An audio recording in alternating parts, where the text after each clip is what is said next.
தனி வட்டி கூட்டுவட்டியில் ஒரு சம் பார்க்கலாம். தனி வட்டியில் குமரவேல் ஒரு குறிப்பிட்ட தொகைக்கு 10% வட்டி வீதம் 2 ஆண்டுகள் கழித்து ரூபாய் 750 தனி வட்டியாக செலுத்தினால் அசலை காண்க.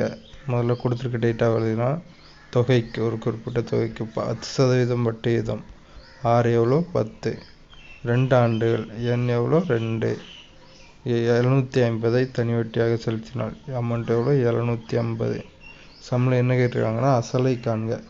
பி இஸ் ஈக்குவல் டு வாட்னு கேட்டிருக்காங்க. ஸோ நமக்கு தனி வட்டிக்கான ஃபார்முலா நமக்கு தெரியும். SI is equal to PNR by 100. இப்போ பி கேட்டிருக்காங்க. அப்போ பிஎம் மட்டும் இந்த சைடு வச்சுக்கிட்டு மிச்சத்தெல்லாம் அந்த சைடு கொண்டு போகிறோம். ஸோ இங்கே இருக்கிற 100 இங்கே வரப்போ பெருக்கல்ல வரும். Simple interest 100 divided by NR.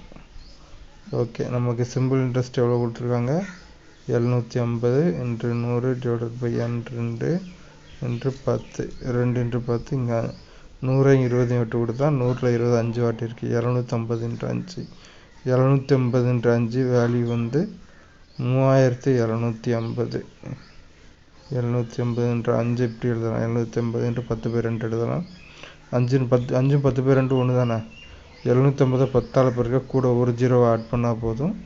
Divided by 2 வச்சு வகுக்கணும். 7ல் 2 3 வாட்டி இருக்குது, மீதி 1. 15ல் 2 7 வாட்டி இருக்குது, மீதி 1. 10ல் 2 5 வாட்டி இருக்குது, 3750. ஸோ தொகை எவ்வளோன்னா 3750 ரூபாய் அசல். அவ்வளோதான், ரொம்ப சிம்பிள் சம்.